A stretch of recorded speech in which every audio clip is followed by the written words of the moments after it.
Dan and I are absolutely delighted to welcome the Events Room as our sponsor for A Load of BS on Sport. Now, Dan, as an international rugby player yourself, you've attended and been wheeled out at loads of big events over your career, right?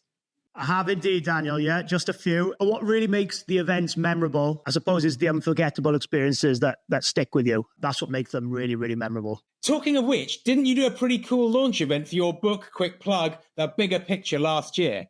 I did indeed, yeah. I have to give a massive shout out to the Events Room for that. Seriously, they totally nailed it. They were magnificent and were a huge help for that. Ah, yes, the Events Room. Right, I've heard great things about them. I mean, just tell me, what made it so good?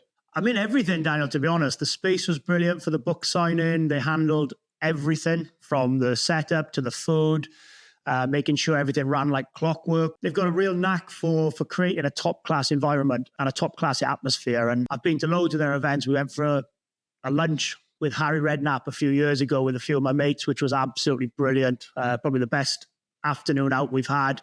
Also been to a cricket lunch with David Gower, which was just amazing. So I suppose it gives you a chance to meet people that you never thought you could meet or get close to, sort of thing. I guess have a great time. You know, I've always had a soft spot for Harry Redknapp, I must say, as a long-suffering Spurs fan myself. I bet that lunch was an absolute cracker. And we've certainly had a few of our heroes on this podcast. And by the way, plenty more to come. It really is a great privilege of doing this gig, and we absolutely love doing that. Yeah, exactly. And that's what the Events Room can do. They can get the listeners even closer.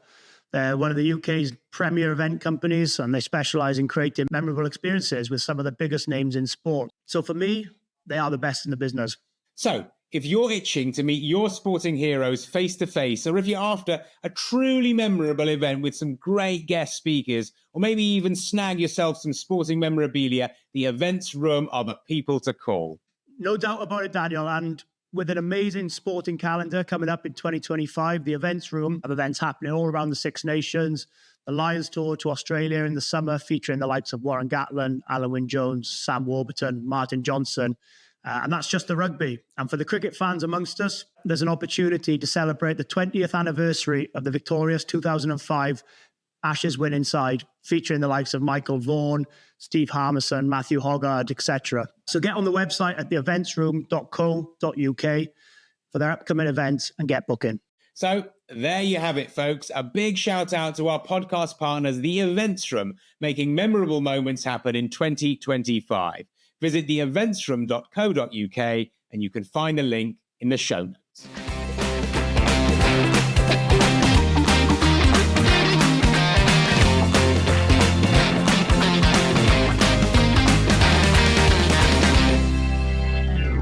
Welcome to A Load of BS on Sport with me, Dan Ross, and my co-host as ever, Dan Bigger. Now, Dan, today again, we have a really special guest who you have magically brought to us. Now, someone you know pretty well, actually, someone you've played against many times and someone who we said ages ago, this is the guy we must talk to. Now, between you guys, of course, between you and our guest, you've won 2 Rugby World Cups. Now, Dan, spill the beans on who is joining us today. We are joined, and I'm extremely excited about today because, like you said, this is one of the biggest names in world sport, let alone the sport of rugby union. So we are joined by the double World Cup winning captain, Siya Kolisi. Absolutely. Now, and of course, forget one-time World Cup winners there like Johnny Wilkinson. We are moving into the rarefied air of a double World Cup winning captain and, frankly, icon of today's South Africa. I mean, you know him a little. Tell us what kind of a guy he is. He's an incredibly humble bloke for what he's achieved, Daniel, for what you'd think somebody in his position would be. He is down to earth, willing to give up his time, even though his time is incredibly valuable and incredibly difficult to get hold of him. But he's the same guy who came from the township in terms of his humbleness, doesn't forget people, and is, like I said, incredibly valuable this time. And it's funny, actually, we played South Africa in 2022, and it was a really quite a tense, fiery sort of series down in South Africa. And I just remember sort of after the game in the third test in Cape Town, Siya coming up to me and saying that was one hell of a test series and good luck going forward, and let's make sure we grab a beer afterwards. And we all grabbed a beer together, and it was like a pinch me moment, really, that I was just sitting down having a beer with Siya Kolisi talking about rugby. Yeah, just lastly, I mean, before we bring him in, what's he like to play against? You've done it a few times. Difficult. One thing I will say about Siya, and probably what he doesn't get a huge amount of credit for, because everyone sort of the big narrative around Siya is, oh, there's probably better players, but he's in the team because of his captaincy and what he brings out of others. But his work rate is incredible. We watch reviews, you watch clips of sort of try saving tackles or last minute sort of tap tackles, whatever it is, and it's him. The amount of ground and the amount of work that he gets to on a rugby field is inspiring. So, not the easiest person to play against, Daniel, but an incredible, incredible bloke. Well, perhaps unsung hero on the pitch, very sung hero off it. Shall we bring the man in? Let's do it. Siya Kolisi, a very warm welcome to you from a very cold London, at least in my case. It really is wonderful to spend time with you today. I think between me, Dan, and you, we've exchanged at least the length of 12 rugby pictures of WhatsApp messages, finding the date for this episode, but it is absolutely worth the effort. How are you doing? I'm good, thanks. How are you? I'm extremely well. Dan actually told me this quite amusing anecdote from before Christmas when you guys were FaceTiming. You were both in SA and Dan was in a restaurant, and all of a sudden, crowds started rushing towards Dan, who quickly put his autograph pen back in his pocket on realizing everyone was there to see you, admittedly on a screen. But it struck both of us actually then that the level of fame you now have and must deal with every day, particularly in South Africa, must be both surreal and exhausting. I mean, how do you manage it? I don't know. I think it's here at home. It's quite. I think it's special because of what we mean to the people. So it's a little bit different. It's not just people getting signatures. It's just I think what the team means to the country, and especially where Dan was, which is my hometown, is well, a lot of the kids kind of see themselves in us, and they really want. They look at us and say, you know what? If they can be there, we can also probably get there. So it's like a reference point for them. No, I was just going to say, Siya, the point of me FaceTiming you was to try and get a free meal, but they made us pay the bill in the end anyway. So you're not I'm you're not as sorry. famous in South Africa as I'm you not as think. big, So. I know. I'm not that big. What could have been that could have been a ticket to a free team dinner when you were out there, Dan? But actually, just digging a bit deeper, Sia. I mean, obviously, there's an enormous amount of positivity about what you and the team have achieved and its impact on the wider South African community. But how has it nevertheless impacted on your personal life? I mean, over the last 5-7 years, your life has changed hugely, without question. No, definitely, it's been huge. Honestly, it's changed my life, my family's life, and those around me too. I know I've been able to help friends along the way, but I think the biggest thing is what we are able to do. To help in the communities that we work in, especially where I come from. I think a lot of the guys in the team have foundations and they do stuff around the country. I think the biggest thing that when everything is said and done, after all the trophies and everything, the impact that you make in people's lives, I think it's the most important. I think, yeah, that's been the great thing. But yeah, my life has definitely changed for the best, and I've been able to impact other people's lives along the way too. It goes without saying, you're the first black man to captain the Springboks. Then you go and win back-to-back World Cups. You're in a sports-mad country, deprived of so much, as you touch on. So, of course, your team success means a lot. It's inspirational. You become somehow a symbol of that. Do you feel that expectation? Do you feel it's a weight? What's the balance between it's a weight and it's as an inspiration to you?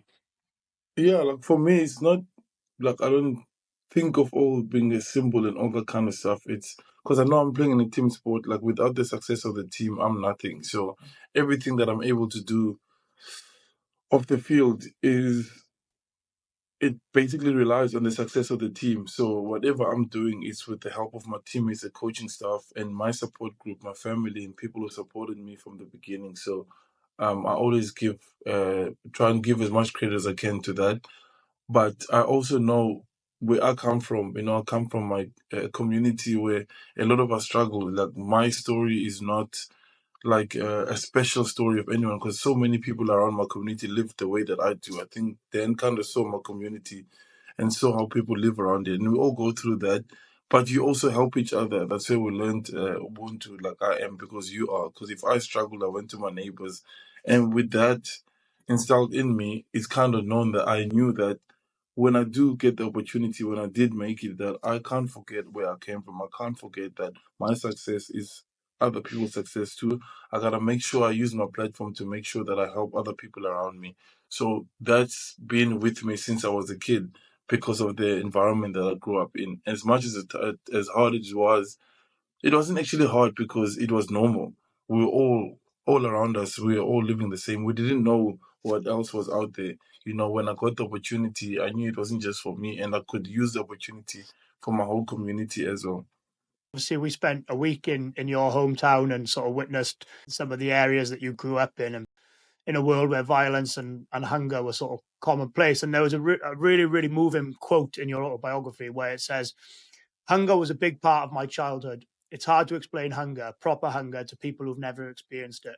Being hungry is easy and commonplace. Hunger is different. It's all consuming." What was your hunger like, and how did it shape, I suppose, your mentality and everything that you are as a man today?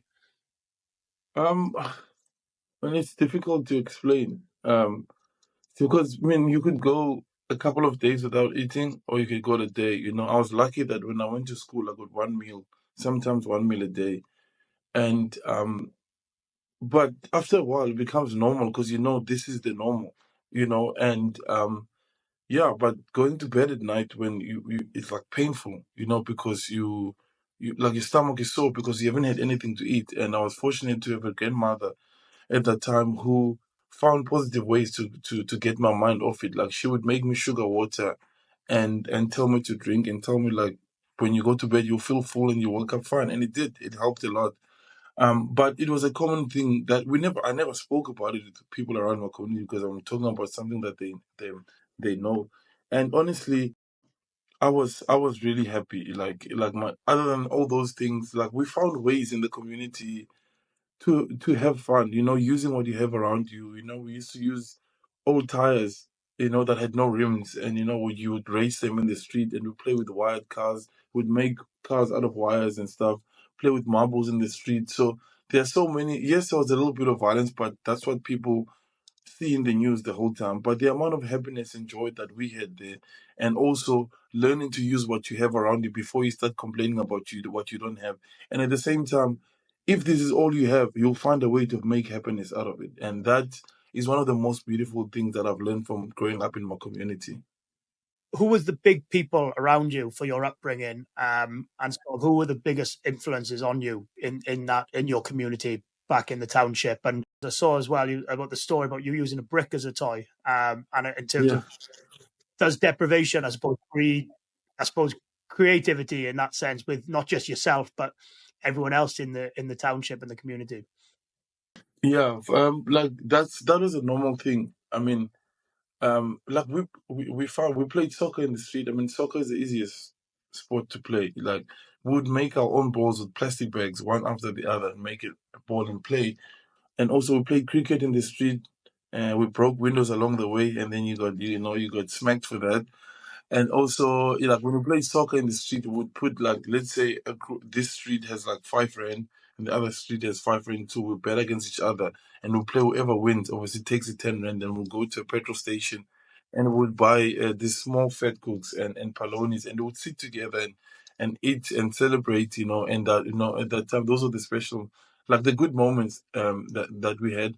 And my grandmother was the key person for me. I think I could have lost my ways, and because there's not a lot of options at that time, and that's why myself and Rachel's goal is to bring resources to the community so that kids have options, so that kids have a choice, so that they don't have to go into the gangsters world, and that's the only way that they can make a living out of it. So we're trying to create a space where they can enjoy life at school with playing, and then get a meal or two at school, and also play sport out of school after school, which was helped me because I used to smoke and drink when I was young.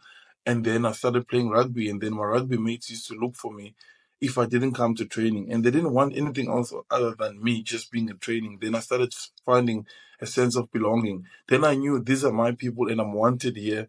Even though I don't have enough, but me being there at practice at all times. And if I didn't go there, it disappointed so many people. So that is what we're trying to create now, to bring resources, because a lot of the kids don't want to leave the township because we love the township. It's really nice. As much as we don't have a lot, but it's who we are. It's our culture. we learn a lot in growing up there, and a lot of the struggles that we see helps us, shapes us to be resilient. We get through so much stuff, and also to have good people around you, good support group around you, which for me was my grandmother until a certain age, and my aunt also took care of me when my mom passed on. So when my grand passed on, so yeah, to have someone that believes in you, that gives you time, love, and support, and tells you that you are enough, and tries and keeps you positive in the most difficult circumstances. You kind of not knowing like how much you're struggling, and when you have someone like that in your life. Sia, you talk about your personal struggles. You touched on, your problems with alcohol. You were a little ill-disciplined when you were younger before you turned a corner.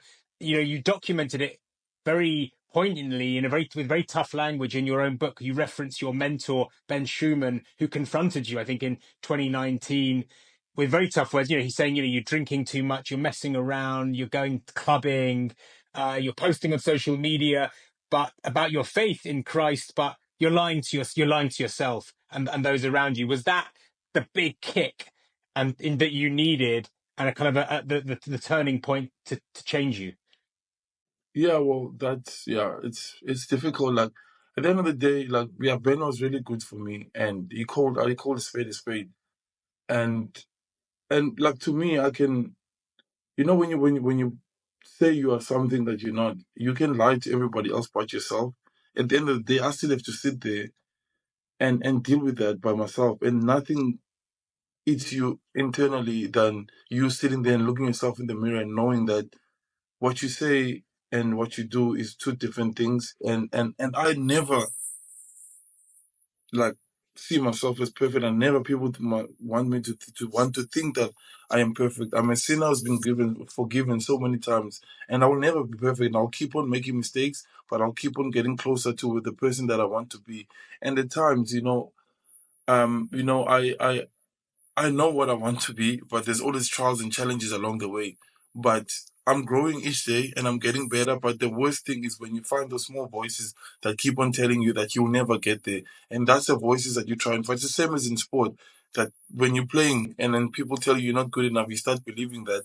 But when you start making peace with your flaws and letting them know that you are aware of them and you know them and you accept that you have them, and then you take action and you put people around you who are going to keep you accountable and start moving towards that. And every now and then when you fall, but you keep on getting up, and like it says in my faith, you fall down 7 times, you must get up 8. It never says that when you accept Christ and have your faith that life is going to be easy. It's going to be hard. As long as you're honest to yourself and the people around you and you keep on moving forward. And I believe that's the same as in life. Like, we're not always going to be perfect. We're not going to reach the goals that you want to reach. But are you going to stop? If you stop, you've already failed anyway. So that has been my biggest challenge. And I still struggle with a lot of things today. But I'm not going to stop. I'm going to keep on moving forward because I know one day I'll get to the person that I want to get to be.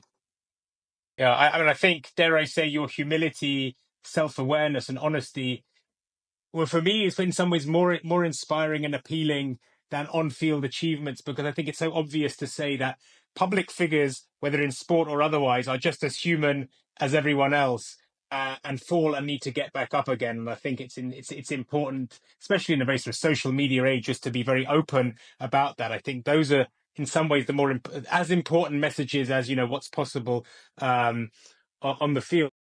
You can't live to try and make people happy. Unfortunately, though, in our sport, we have to impress people, and our sport is driven by results, and your failure is determined by sometimes by what people write about you. But when you just zone in and just say, "Listen, I'm gonna go out there and train and give the best that I can," and everybody wants to play well on the field, and sometimes you're not gonna get to that, but you look at yourself and say, "Well, listen, was I mentally fine before this game? Did I give everything at training week? Did I give everything on the field? I made mistakes, sure." And that's where we're lucky with our team, where our coaches give us the room to make mistakes and give our ultimate best, on the field. And also they know that we don't go on the field not wanting to give our best. But also I think for me in normal life, like, people look at us and see at us maybe as this perfect human being. I'm not perfect. I want people to know I'm not perfect, that I have flaws that I know about, and I'm trying to work towards them, and I want them to also know it's okay, like to when you have problems that you can go and get help from other people. You can talk to other people about it, because the moment that you keep it inside, it just destroys you a little bit more. But also, you don't get if you don't talk to other people, they might be struggling with exactly the same thing as you, and they might have ways that they've been able to manage it. And I think in the world today, we all just trying to be perfect. We can't be perfect. There's no ways we can be perfect. We've got to be honest with what we have. If you're not aware you have issues, they'll always have power over you. But if you let them know you're aware of them and you're not scared of them and you're gonna deal with them, then what? And you talk about it and deal with it. What power can they have over you?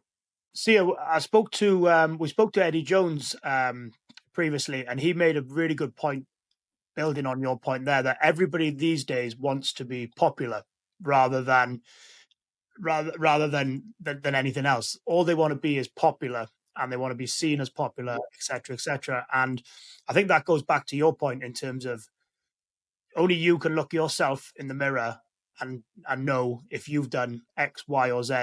And I just think that's really powerful stuff. Is that something that you feel? Yeah, I felt before, because remember, the more popular you are, the more kind of brands and stuff that you get for your socials and all that kind of stuff. But you still gotta live with you.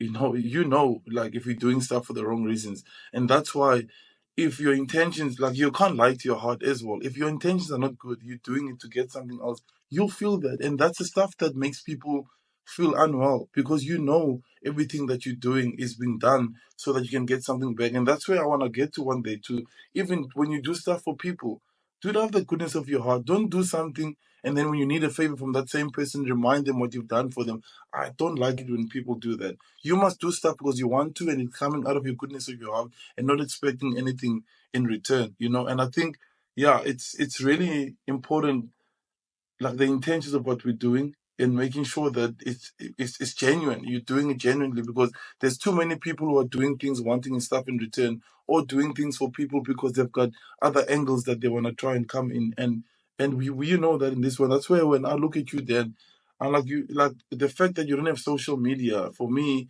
is like you. It's one of the things that I'm jealous about you, because you not jealous, envious in such a good way, because you didn't expose yourself to this kind of world, because you know the stuff that goes on there. You can focus on what you're doing. You can look at your game after the game and watch it yourself, and talk to your coaches, and not worry what the outside world is saying. Because once you read the good stuff about you, when the bad stuff starts coming, the amount that it does of effect that it has on you as a person, then you start kind of living for that kind of world. Yeah, so in that, you've done well to be able to do that. So well done on that. I've managed 15, 60, or nearly 17 years here without going to it, and I'm sort of starting to creak a little bit now, and in Yeah, the career in the media and bits and pieces. But I agree. I think when I was playing, I used to jump. I used to go on the bus. You know what it's like after a game. Say you go on the back of the yeah, bus and you see basically all the boys are just heads down in their phone like this, yeah, and all they're doing is just scrolling, and they're not looking for the positive stuff or the stuff from their coaches or their friends or their family. yeah, They're looking for comments which are basically from randomers or people who have just watched the game in the pub or the bar, and all they want is to be. They're just looking at those bits. They're not focusing on what's been good in the game, what their coach has said, what their teammates have said. And I just, like you said, I'm so glad that I've managed to avoid that throughout yeah. the majority of my career. Absolutely. Yeah, it's hard because you look at the comments after a game, you'll have, let's say, 40 good ones and one bad one, and that one just rips you apart, and that's all Yeah. you kind of sit there. And actually, the most important feedback is from your teammates and your coaches. There's nothing more important than that. But like, I've been there where you sit straight after a game, and you look for all the applause, from everybody else, but the people that matter the most, and yeah, and that's what I think that takes a lot of energy out of us, and that drains us, and that normally hurts us, because we sit there and we'll be stuck on that, and then we'll be grumpy the whole day, when the people that matter are actually happy about what you just done. That's also being a little bit selfish, but it's also human at the same time. I think at a societal level, like social media is one of the great ills of our generation. And I mean, I can't tell you how much better I felt when I left Facebook and Twitter, just getting those out of my lives. It's just very clarifying because you just get sucked into this terrible vortex, whether it's about sport or what anyone is thinking you about anything. It is just debilitating. It's just such negative energy. But I think we agree on that. But see, you're touching on a lot of your like personal life philosophy, the way you think about yourself, the way you think about engaging with all those around you. You also talked about, the responsibility of impressing others on the field, and it made me want to just start to talk a little about your Springbok team of the last period, and to ask you, like, what is so special about this team of the last 7 years that has allowed it to win two World Cups? Because yes, of course, a lot of talent, but talent is something of a commodity at the elite level. There are lots of really talented teams. So take us inside the dressing room and onto the training pitch and give us some insight into how you work together, support each other, win and lose together. I'll start with the coaching staff. I mean, you need a proper coach who's a leader who can direct the ship. At the end of the day, it starts from the top down, I really believe. And I think Coach Rassie for our group has really been amazing. For somebody who's played the game, and I think we respect him so much. We fear him at the same time. It's like a dad, you fear your parents. But I think the vision that he had for the team, and he just came with a different approach where everything was done up in front. There's no one-on-ones on the side with the coaches. Everything was done up front. His vision for the team, and he wanted to achieve with him and the coaching staff, saying from the beginning, our number one goal is winning, number two goal is transformation, and number three is squad depth. I think we're one of the only countries that discuss how many people of color or how many people of color should be in the team. I think no other country has to face that. And that's one of the things that he came up front with. That we gotta win first, transform the team so that it represents South Africa, and also have squad depth. And he had that up front where in the past it was kind of hidden. And then he also wanted us. I remember before the 2019 World Cup, he made us sit down. We had the difficult conversations about like everybody has to be who they are. You gotta get to a point where you have to be who you are so you can be the best for the team. You gotta do things that make you feel comfortable and get you ready for the game. And we had those discussions. Sometimes it was we love singing. Some of the people of color or the black guys in the team love singing. Where in the past it wasn't really something that was spoken about. Some guys didn't like it and said we have to suck it up. If you don't like it, put on earphones and get your own way. But whatever you do, it mustn't interfere with other guys in the team. And we explained because the singing to us goes deep. Since we're young, we know we've been singing, and it helped us warm up and get ready in the zone that we used to since we're little kids.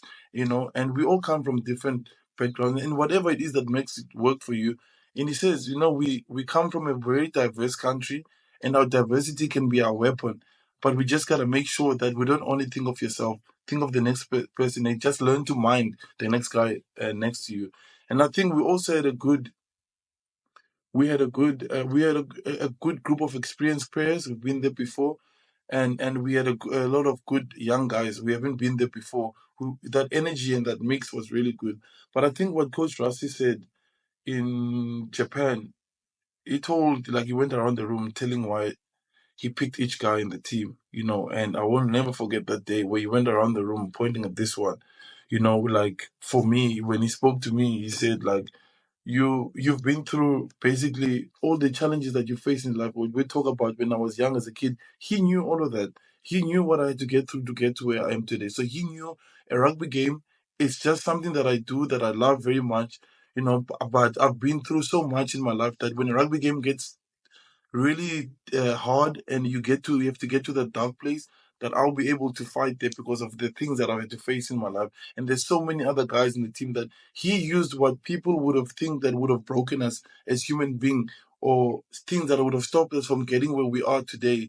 And he reminded us that's why he chose us, and he chose the right people, not necessarily the best people. And he said, for some of you, some other guys are better than you, but they're not the right people for this team. He knew I would be able to put my dream and goals on the door when I walk into the Springbok group and put the Springbok and South Africa's needs first before my own dreams and goals and all the other guys in the team as well. And we were all different. We all play for different things, but we knew if we play for one common goal, all the things that we're playing for personally would ultimately be achieved. And the team became number one, the country itself became number one, and we represented South Africa. And each of us represented a different group of South Africa, but we did it together. We wanted to represent one South Africa so that people that maybe look like me or they come from a similar background as me, that they can get a little bit of hope and motivation to know that these guys are out there doing what they're doing, but they come from the same background as I come from.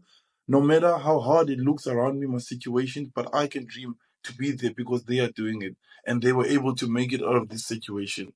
How special is Rassie? Because I know Rassie clearly nowhere near as well as you, but I've met him a few times and he's got a real aura about him. But I almost think nowadays, if you're the head coach, director of rugby, it's almost dealing with people is your number one job. It's not really so much putting a tracksuit on and coaching. That's almost your second job sort of thing. And I just want to know, how is he misunderstood from the outside? Because it's obvious that you guys absolutely adore him in that sense. And he's got a habit of sort of getting, sometimes maybe Siya, sometimes not, maybe sometimes not, but he's got a habit of getting good people through the door in your environment as well, isn't he? So I suppose a bit of a roundabout way in, how is he for you and what makes him special, but is he a little bit misunderstood on the outside?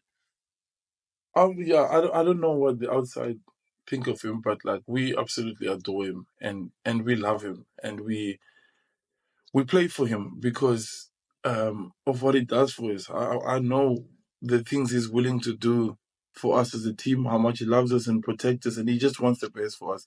He just wants us to be treated fairly and have a fair opportunity because he knows how good this team is. But he also knows how good and what this team means to South Africa, what it's meant for South Africa in the past. So that's why he keeps on fighting for a fair opportunity, because the people of South Africa, what we mean to them, and sometimes with the only good thing that is the only thing that's working at times, that brings good news, that makes South Africans who are outside South Africa to walk tall of the way that we play. At the end of the day, we are a third world country, so anything that's good news for the country is important, to protect that and guide. And I think I've known him for such a long time, since I was 18 years old. Gave him my first contract, and I played under him as a kid. And he's caught me being naughty a couple of times, being drunk at training.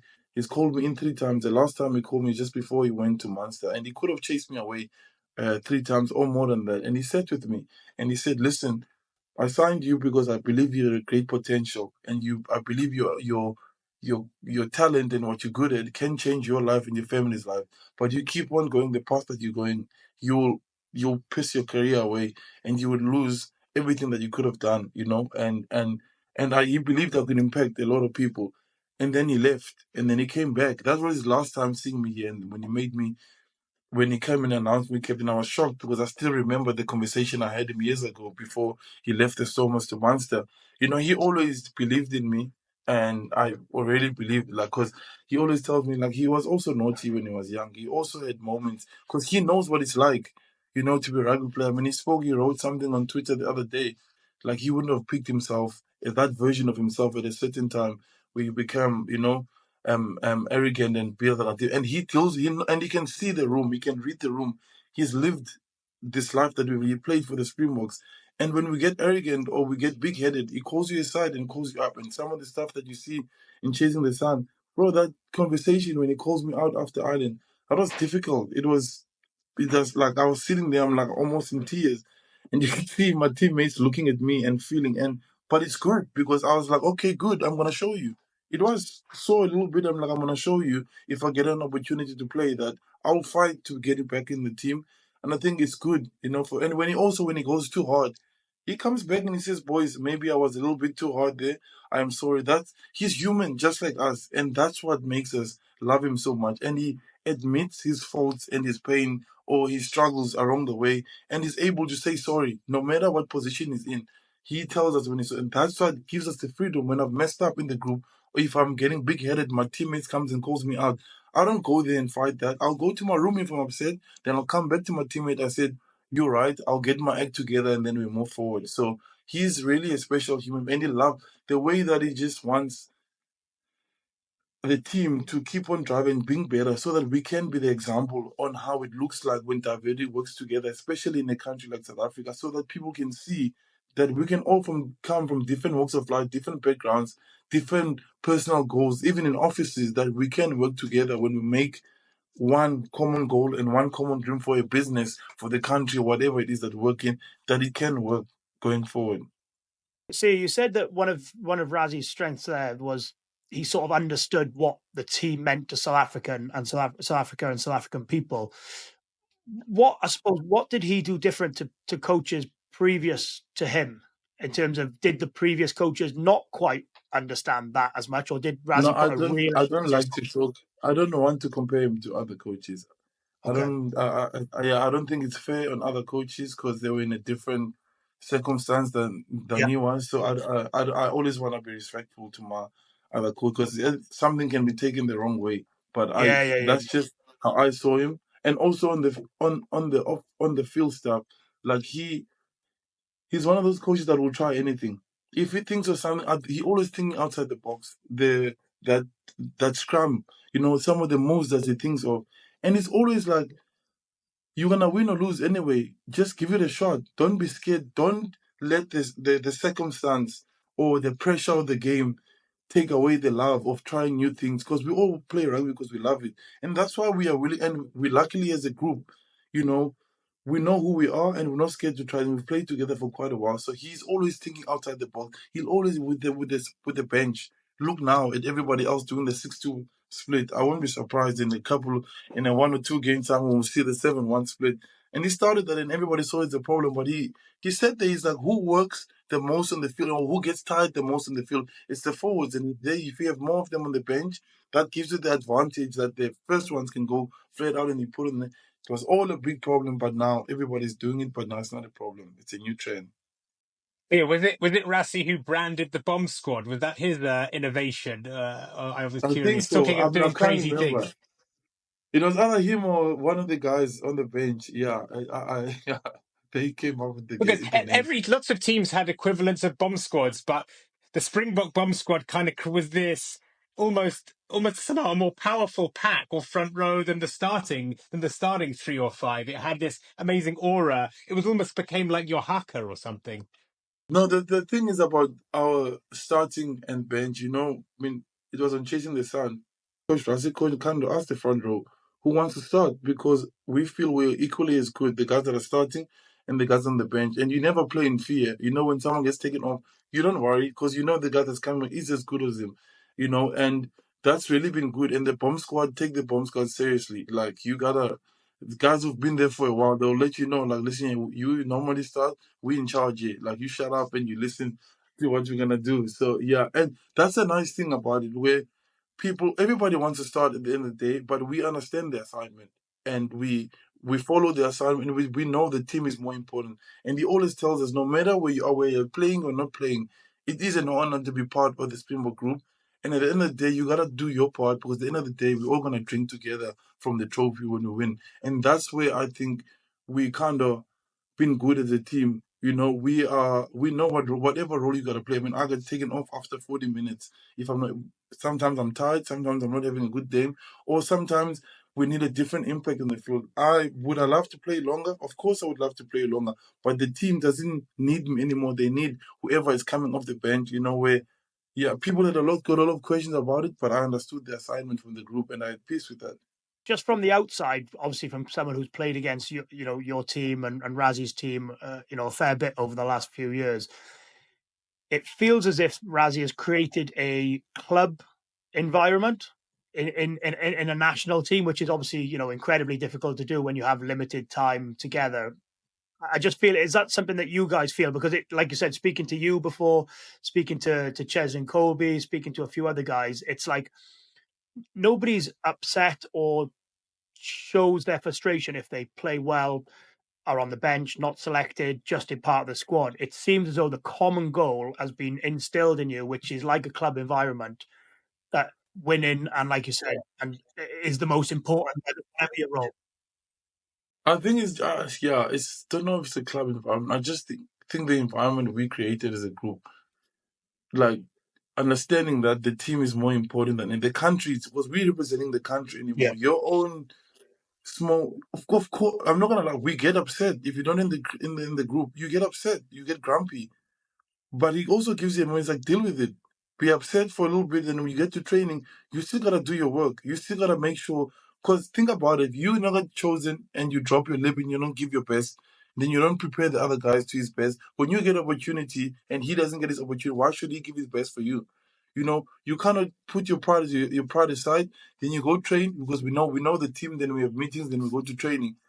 Then that night you get through it, but the next day we're back to normal. We work as hard as we can. You know, I think understanding that the country means so much more than what you want as a person is important, and that's what get us there. I think when you make peace with that and understand that, that's what creates the good team environment. We miss it when we're not there. We know when you're with your club, you know, because it's just an environment that it's next level. And the fact that we live together and we're always close, we start becoming good friends. And some of the guys that I've played with, I started with since I was 18 years old. A lot of us are like 3 years apart or 2 years apart, which is a good group, you know, and that have been growing together as a group. That also helps a lot, that we are able to have honest and open conversations with one another, where a guy can check you. And another nice thing is that if a young guy or like someone gets an opportunity, you cannot get they want to create leaders too, and somebody's always in charge of something. If you're playing your first game and you're in charge of the kicking game, everybody listens to you. No matter how many caps we have, no matter who the captain is, you have the right to speak. When it's a king game, everybody shuts up and listen to you. In the game too, when we come into a huddle, the king game is not working, we ask you. Then you kind of take responsibility and you feel like part of the team. And you feel that we trust you as a group, the coaching staff trust you. So it makes it easier for the guys to fit in because they just go into it and they learn it in the week as well. When we're training, we stop. The king game is not working. What's the problem? And the young guy or if it's defense or if it's attack, you know, it's that's what's helping us grow as a team. So we're growing leaders from a young age. So it doesn't matter who's the captain on the day because I've got my own specific role that I need to play. So somebody can just fit into that. I wish people listened to me as much as someone in your team. Maybe I should have come and played for your team. Yeah, more people may have listened to me then.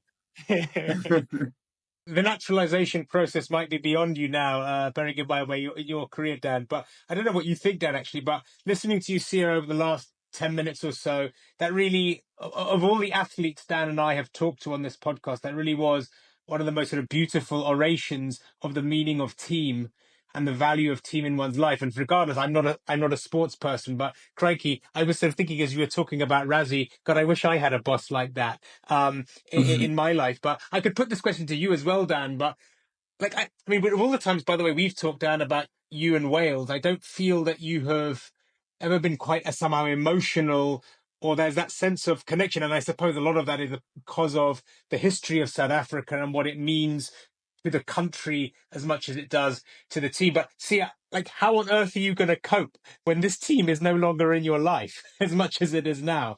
It's going to be a big gap, Well, right? I'm starting to get to that age now, you know. I'm starting to get to the age I have to start thinking about that, you know. But yeah, I think but understanding that rugby is what I do is not my life, you know. And I've learned to use to use rugby to help me prepare for life after, the connections that you make.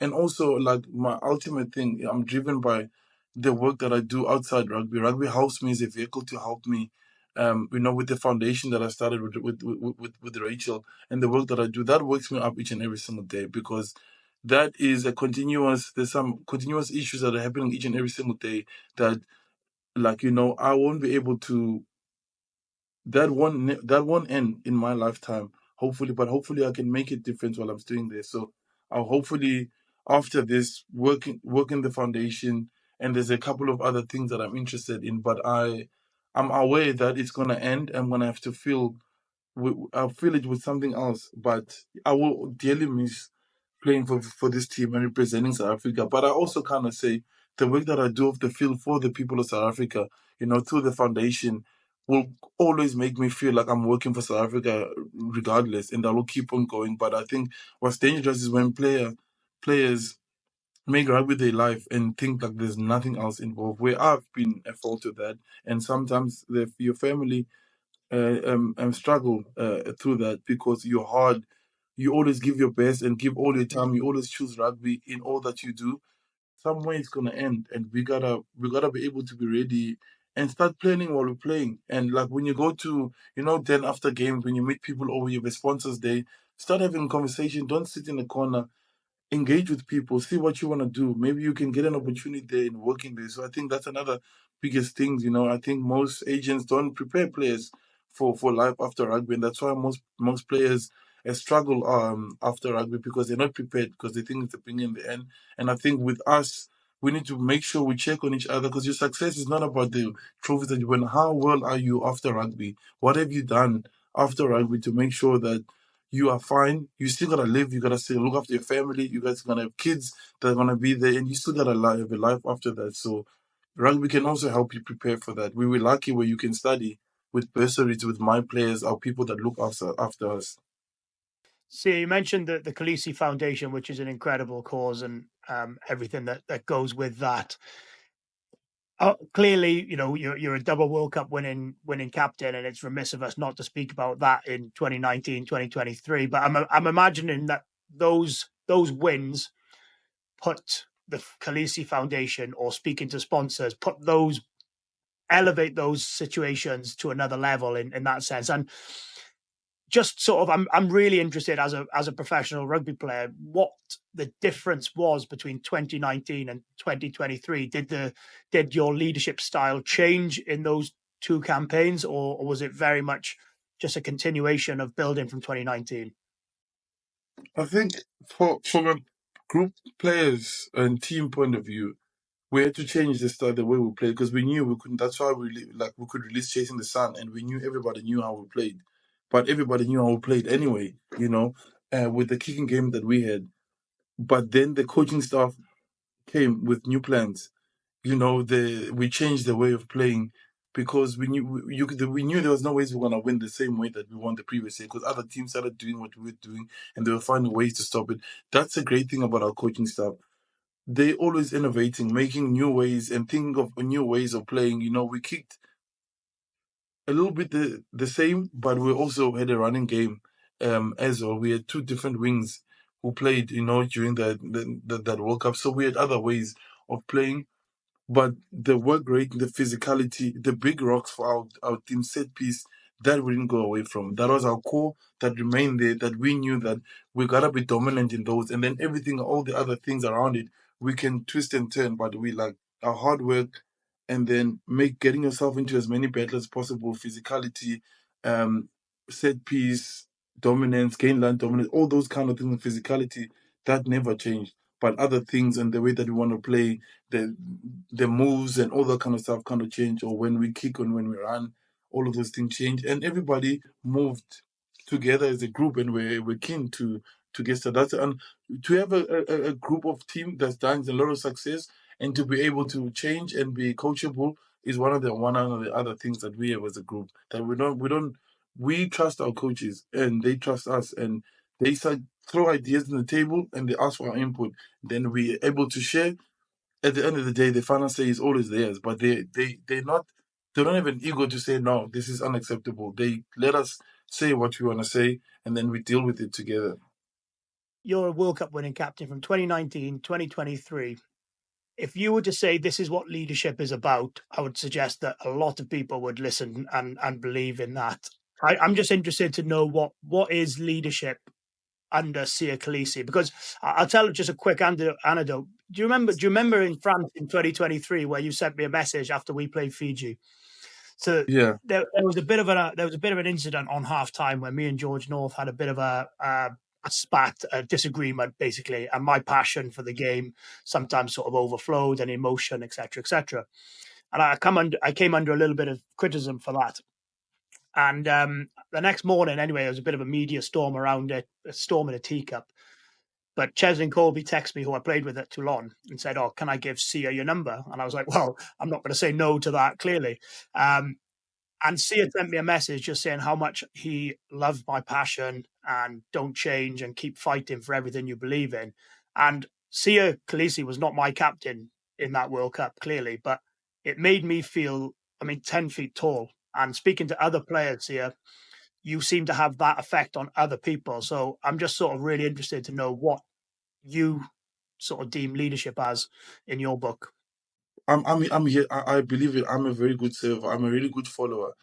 I can follow other people, and I'm secure in what I am or in what I'm good at. I know what I'm good at, and I know what I'm not good at. When other people are better than me and stuff, I'm not scared to let someone else take the mic and speak. I mean, I spoke about it when we played England in my first game as captain.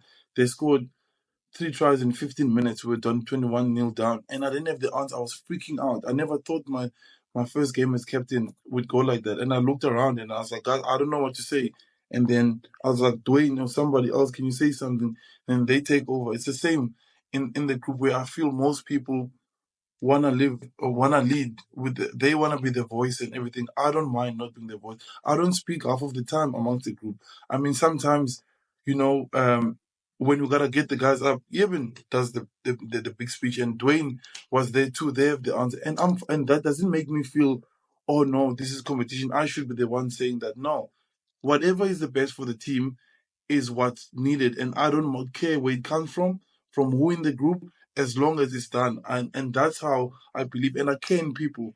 I'm like I was at camp with the team while I was injured. You know, I was going through my ACL, and there were guys there who weren't making the team, but I was no training with them. But I'm going through what I'm going through, but I just read the room, and I know when some guys need a pickup, and then when I know that I care about people most important. So and I know also who can speak to who.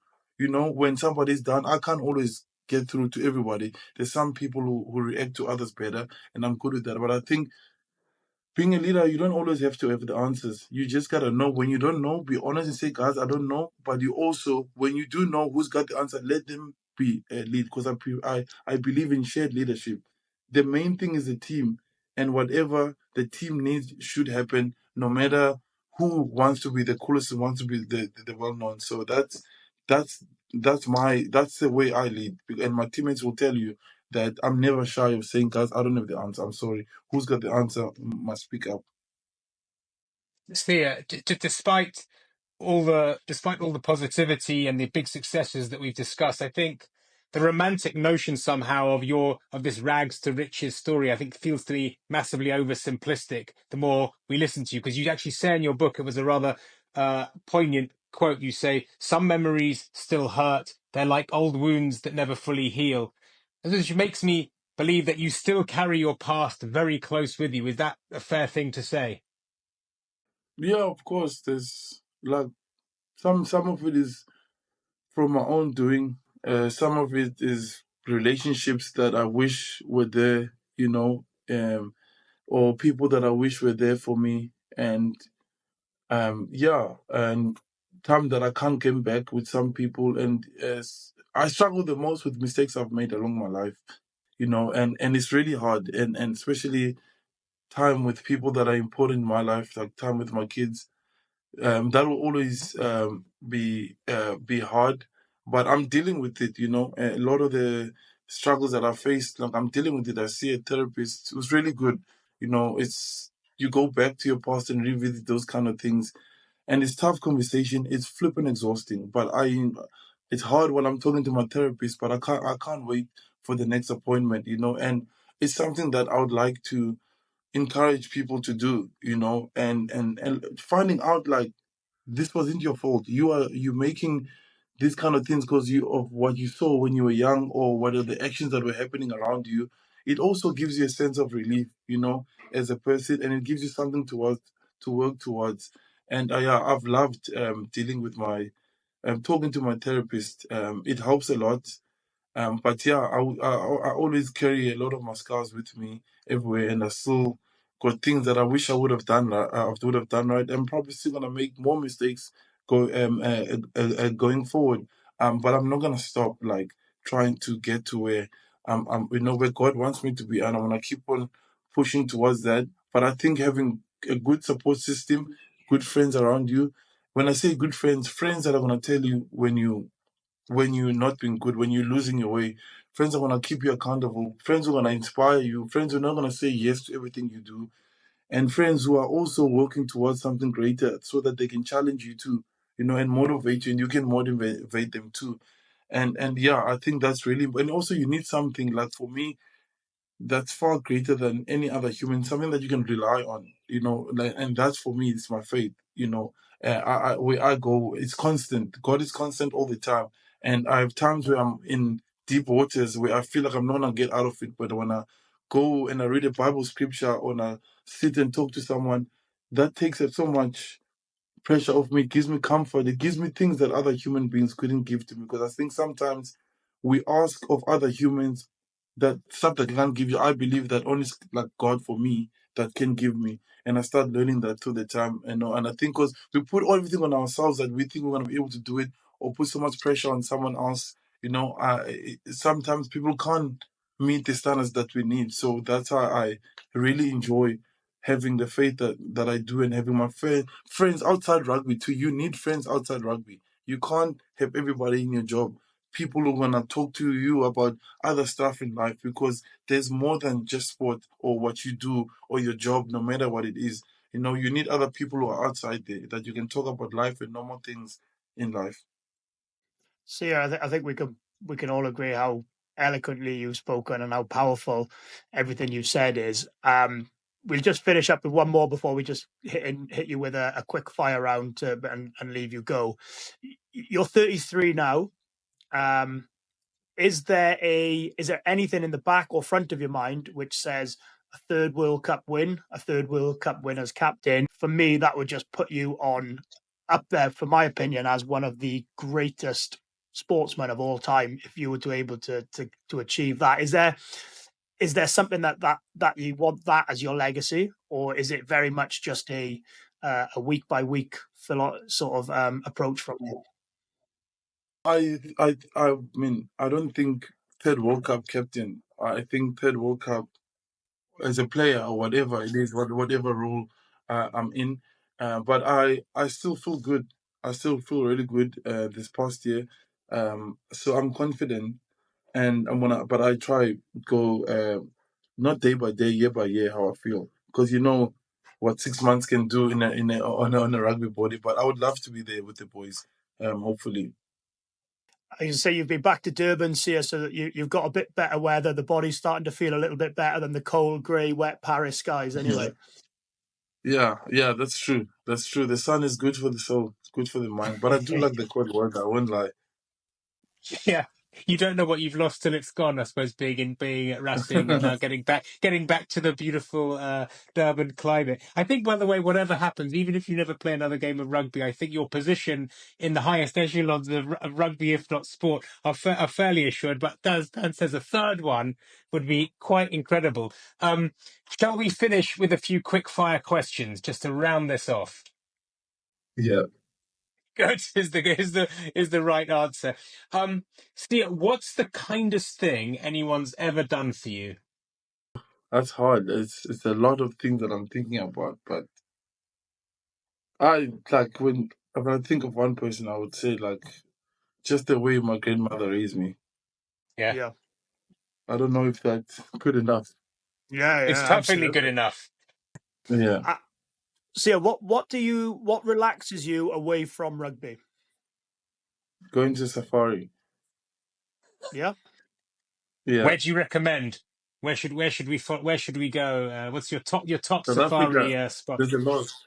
There's a Yeah, Kruger, there's Singita that I go to a couple of times more.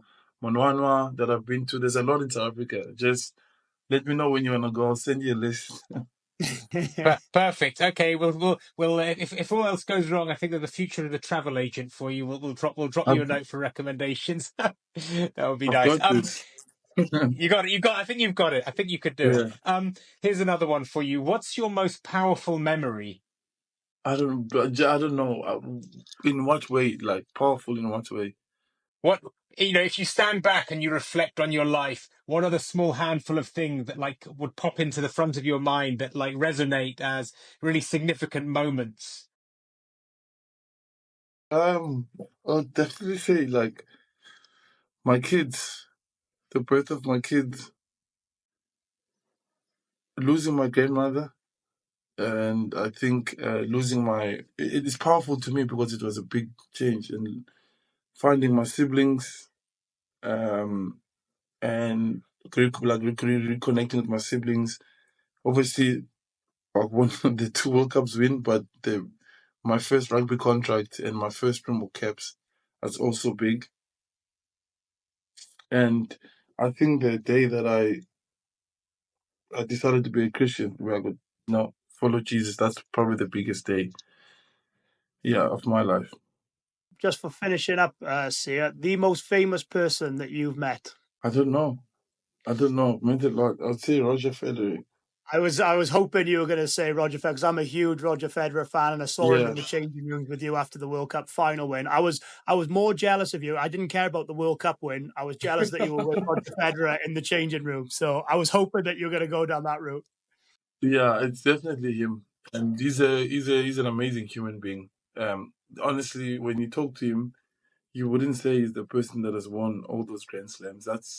I was fortunate enough to always sit and ask him. I'm able to ask him any questions that I can ask him, but he also talks. He likes to talk a bit of nonsense like the boys. He likes to laugh. It's unreal. When I was in Europe now, I saw him. I went to go visit him, and now I'm gonna see him here in South Africa. But he's a really, truly an amazing human being, and like, did you hear his speech?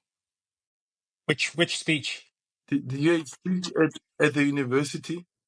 Oh yes, No, I know which one you mean. I think yeah. You need to watch that. Then We you need to should watch watch it. that. send me the link. I Send wish me a I heard link. that. Yeah. Yeah, I wish I heard that when I was still younger. How he explains, especially like how you must focus on every point where he's talking about tennis, like be present in every moment basically, because he's lost more than 50% of the points that he's played in tennis, but he still won so many. It just makes you realize how the next one is more important than the one that is gone by. Yeah, and when he talks about hard work, and how everybody thought it came because everybody's like, oh, he makes it look so easy, but they don't know how much he had to work behind the scene to get that. Yeah, it's amazing. And I was like asking, why haven't you done this more often? Like, the stuff that's coming out of his mouth there it's good for sportsmen, but people in life as well. I'm actually driving to Nice tomorrow, so it's about an hour and a half drive for me. So I think that will be on my playing through my car. Absolutely, Yeah. we'll have to see if we can get him on the pod on the A Load of BS here. So if you can help us with that, it'd be great. It'd be greater than your World Cup wins. He needs a third World Cup win when you get Roger Federer. I think. Yeah, you do. Yeah, exactly. Well, listen. On that note, Siya Kolisi, thank you very, very much. Thank you so much, guys. Thank you for your time, and thank you for an amazing chat. I love meaningful conversations. Well, Dan, I'm going to say for me, I mean, we often say at the end of episodes, we're kind of on this high of excitement because the conversation was so rich, but I don't think I'm overstating it to say that was one of the most sort of powerful, thought-provoking, generous conversations with someone on A Load of BS on sport that we've had in all the time we've been doing this. You love the deep, powerful stuff, Daniel, don't you? I know that when Johnny Wilkinson was on you, that was one of your favorite episodes as well. So there's a bit of a theme coming here.